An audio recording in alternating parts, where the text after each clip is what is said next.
మాది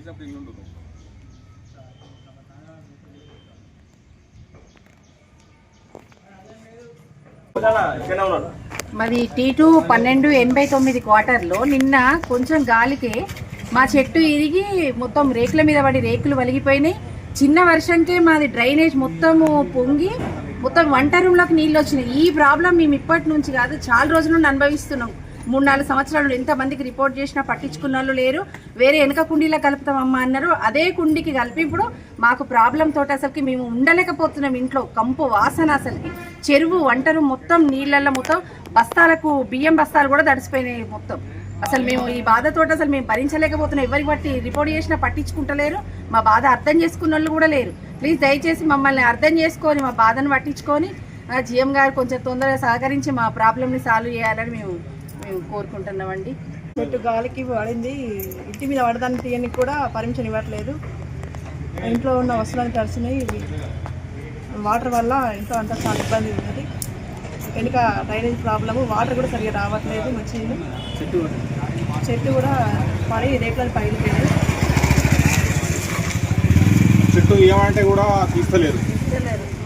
ఆ చెట్టు కొట్టమంటే కూడా పడ్డ చెట్టు తీయడానికి కూడా మాకు అసలుకి ఎవరు సహకరిస్తలేరు. మాకు గుమ్మం నుండి బయటికి రావడానికి వెళ్ళడానికి కూడా అసలుకి మాకు కష్టమవుతుంది. మాది 12 T2 1288 క్వార్టర్ నంబరు. మొత్తం డ్రైనేజ్ ప్రాబ్లం. ఒకరి కుండికి ఒకరికి కలిపిండు కాలువలు. మొత్తం డ్రైనేజ్ ఒక చిన్న వర్షం పడ్డదంటే మొత్తం కుండీల నీళ్ళు అన్ని వంట రూమ్లకు, పంపుల దగ్గరికి, సంపులకు మొత్తం నీళ్లు పోయినాయి. మా ఇంట్లో 2 చిన్నపిల్లలు ఉంటారు. వాళ్ళకు మొత్తం స్కిన్ ఎలర్జీ వచ్చింది. ఎన్నిసార్లు చెప్పినా కూడా పట్టించుకుంటలేరు. వస్తుండ్రు, పైన మీద మట్టి తీస్తున్నారు, పోతున్నారు. ఆల్రెడీ కొత్త లైన్ వెనకకి వేసిండ్రు. ఆ లైన్లో కలపమంటే అస్సలు కలుపుతలేరు. మాకు చాలా ప్రాబ్లం అవుతుంది. తర్వాత పెద్ద చెట్లు పెరిగినాయి. ఆ చెట్టు కొమ్మలు రాత్రి ఒకటి కూలింది, ఇంకొకటి కూలడానికి రెడీ ఉంది. ఆ చెట్టు కొట్టేయమంటే కొట్టేస్తలేరు, పర్మిషన్ ఇస్తలేరు. అది ఒకవేళ కొట్టి కింద పడి రేకుల మీద పడితే మాత్రం చాలా ప్రమాదం, ప్రాణాపాయం జరుగుతుంది. మరి దానికి ఎవరు బాధ్యత వహిస్తారో చెప్పండి. ఇదే మా బాధ. మా బాధను కొంచెం పట్టించుకోండి ప్లీజ్. మాది T2 1265 అండి. మాకు చిన్న పాప ఉంది. ఈ వర్షాకాలం ఇంకా స్టార్ట్ కాక ముందే ఈ చిన్న వర్షానికి డ్రైనేజ్ వాటర్ ఫుల్ అయిపోతున్నాయి. కంప్లైంట్ ఇస్తుంటే వస్తున్నారు, క్లీన్ చేస్తున్నాం అంటున్నారు. అది సరిగ్గా క్లియర్ అయితలేదు. మళ్ళీ ఒక చిన్న వర్షానికి ఎవరైనా ఒక 2-3 బకెట్లు వస్తేనే బయటకు వచ్చేటట్టు ఉంటున్నాయి. వాష్రూమ్కి ఇబ్బంది. వర్షాకాలం వస్తే మళ్ళీ ఈగలు, దోమలు అన్నీ తయారవుతాయి. పిల్లలు ఉంటారు, వాళ్ళకి వ్యాధులు వస్తాయి. ఎన్నిసార్లు చెప్పినా ఇది మాత్రం క్లియర్ అవుతలేదు. పంపులు వస్తలేవు సరిగ్గా. మోటార్ పెట్టండి నిండవు. ఎటన్నా పోదామన్నా కానీ ఇబ్బంది. పంపుల టైమింగ్కి ఇంట్లో ఉండాలి, మోటార్ వేసుకోవాలన్నట్టు ఉంటుంది. పంపులు సరిగ్గా వస్తలేవు. డ్రైనేజ్ ప్రాబ్లం ఉంది. ఈ చెట్లకి, గాలికి మొత్తం చెట్టు కొమ్మలు అన్నీ పడుతున్నాయి.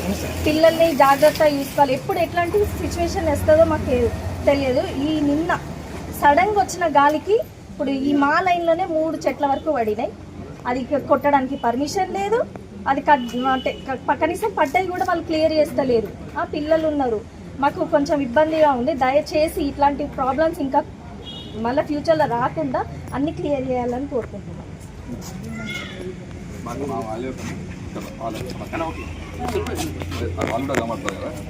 T2 1263 quarter number. ఈ కోటర్కి వెనక లైన్ కనెక్షన్ 4 కోటర్లు ఒకటే కొండికి ఇచ్చేసి జామ్ అయిపోయింది. కొత్త వాళ్ళు వచ్చారు. వాళ్ళు లెటర్ కూడా పెట్టలేదు, పర్మిషన్ వచ్చింది. మరి రిలేషన్స్తోనో ఎట్లనో పర్మిషన్ వచ్చి లైన్ ఇచ్చేసారు వద్దన్నా కూడా. ఇప్పుడు అదే జామ్ అయ్యి ఆ లైన్ మొత్తము మట్టి జామ్ అయ్యి నీళ్ళని మా ఇంతకు వచ్చింది. మొత్తం మురుగు వాటరు. మా లేడీస్ వాళ్ళు క్లీన్ చేయలేకపోతారు. చెట్లు కూడా మొత్తము కూడా వంగినాయి, అవి కొమ్మలు పడ్డాయి. ఈ ప్రాబ్లం సాల్వ్ చేయాలని కోరుకుంటున్నాం. ఆ డ్రైనేజ్ ఇది తీసిన వేస్టేజ్ కూడా ఇంట్లోనే పడేస్తున్నారు. అది బయట వేయమంటే కూడా వేయట్లేదు. మాది T2 1287. డ్రైనేజీ ప్రాబ్లం బాగా ఉన్నది. వాళ్ళు ఏంటంటే వస్తున్నారు, ఇట్లా తీస్తున్నారు, కథ మళ్ళీ అక్కడే పడేస్తున్నారు. దానివల్ల మాకే కదా స్మెల్ వచ్చేది. దోమలు, ఈగలు అన్నీ మొత్తం వాటర్ వస్తున్నాయి. నిన్న వర్షానికి అయితే మా ముందు మొత్తం బ్లాక్ అయిపోయి నీళ్ళు మొత్తం వచ్చినవి. ఈ లైన్లోనే 3 చెట్లు పడిపోయినాయి. ఇంతవరకు కూడా ఎవ్వరు రెస్పాండ్ రాలేదు. ఆ చెట్లను తీయలేదు. మాకు ఎంత ప్రాబ్లం అవుతుంది. పిల్లలు ఉన్నారు. ఇప్పుడు మేము వంట వేసుకోవాలన్నా దేనికైనా కూడా ఇబ్బంది అవుతాయి కదా. అసలు ఎన్నిసార్లు చెప్పినా కూడా ఈ డ్రైనేజీ వాళ్ళు, తర్వాత వీళ్ళు ఈ చెట్లు కొట్టేసే వాళ్ళు కూడా మేము రాము, మేము ఎందుకు వస్తామో, మేము వద్దా కొట్టేస్తామో, మీరు కంప్లైంట్ ఇవ్వండి, కంప్లైంట్ ఇస్తేనే మేము వచ్చి కొట్టేస్తాము, అది ఇదని అంటున్నారు. డ్రైనేజీ వెనక సైడ్ లైన్ కనెక్షన్స్ ఇవ్వండి. మాకు మాత్రం ఈ లైన్ మొత్తము డ్రైనేజీ అంతా తీసేయాలి. మాకు నీట్గా ఉండాలి. T2 1290 ఫస్ట్ ఇల్లు. మేము T1 లైన్ కూడా మా లైన్కి కలిపేసరికి నిన్న మొత్తం వంట రూమ్ అంతా డ్రైనేజ్తో నిండిపోయింది. నేనైతే వర్షంలో గొడుగు పట్టుకుని తీయలేక నేనైతే వర్షానైనా వాటర్ కూడా సరిగ్గా టైంకి రావట్లేదు. ఇట్లా నూరు వెళ్ళాలన్నా బయటికి వెళ్ళాలన్నా ప్రాబ్లం అవుతుంది. ఇష్టం ఉన్నట్టు టైం లేకుండా ఎక్కుతున్నారు నీళ్ళు. అదొకటి, చెట్టు వృక్షాలు పెరిగి అవి పర్మిషన్ ఇవ్వట్లేదు, కొట్టట్లేదు. నిన్నైతే దేవుడి దయ వల్ల ఏ దేవుడు సహాయం చేస్తుందో తెలియదు మాకు, కానీ అది మధ్యలో పడింది.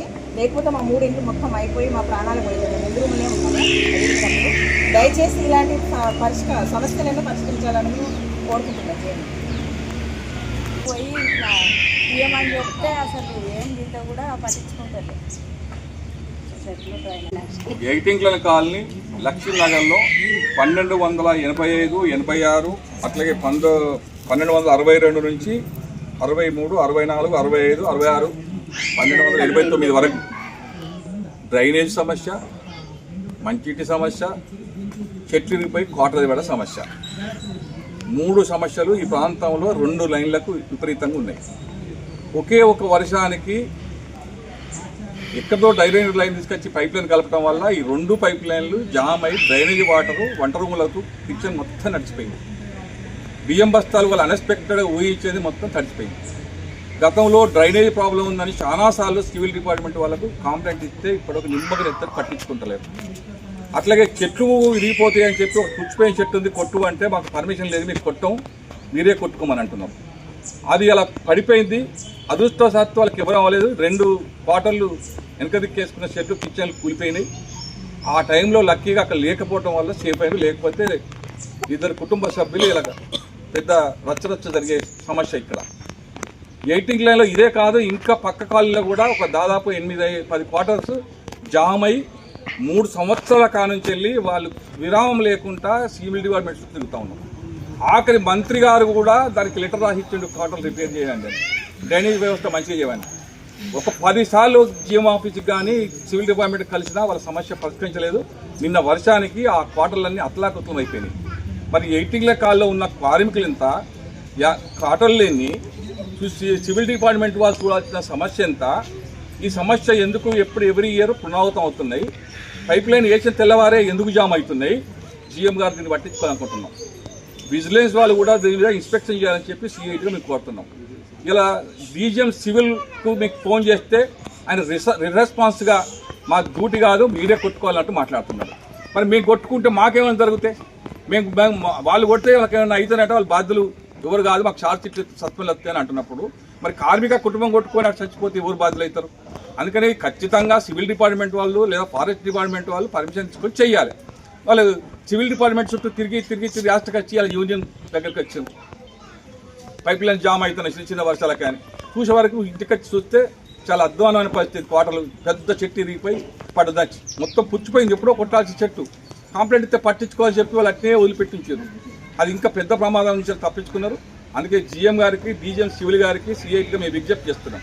దయచేసి వర్షాలు పడే సమయంలో పెద్ద చెట్లు ఇవి క్వార్టర్లో పడతాయి. మొదటి వర్షానికే మోరీలన్నీ జామ్ అవుతున్నాయి.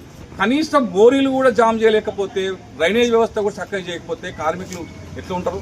ఇలా ప్రధానంగా కంపెనీ క్వార్టర్లకు ఉన్న కార్మికునికి నెలకు 14-15 వేల రూపాయలు కట్ అవుతున్నాయి. ఈ కుటుంబ సభ్యులకు తెలియదు పాపం. బయట ఈ హెచ్ఆర్ఏ మాకు ఇచ్చే హెచ్ఆర్ఏ కనుక కంపెనీకి మేము ఇవ్వకుండా ఉంటే 3 ట్రిపుల్ బెడ్రూమ్లు ఏ ఇబ్బంది లేకుండా ఉండొచ్చు. మరి కనీసం క్వార్టర్లు కూడా రిపేర్ చేయకపోతే ఎట్లా? 14 వేల రూపాయలు కార్మికుడు క్వార్టర్లు ఇచ్చినందుకు రికవరీ చేసుకుంటే మీరు ఆ సౌకర్యం కలగకపోతే ఎట్లుంటుంది? సింగరేణిలో ఇంత అధ్వానమైన చరిత్ర క్వార్టర్ల నివాస ప్రాంతాల ఇష్యూస్ ఇంకా సింగరేణి ఎక్కడా లేవు. మంచిలేమో ఫిల్టర్ అవ్వవు, డ్రైనేజ్ వాటర్ డైరెక్ట్ సప్లై చేస్తూ ఉంటారు. దానివల్ల జబ్బుల పాలవుతున్నారు. ఇక్కడ నివాస ప్రాంతాల సమస్యలు మోరే పరిస్థితిలో ఉంటుంది. మరి ఏ సమస్య చక్కగా ఉంది ఎయిటింగ్ లైన్లో? అందుకే జిఎం గారు దయచేసి మీరు వెంటనే కాలనీలో పర్యటించండి.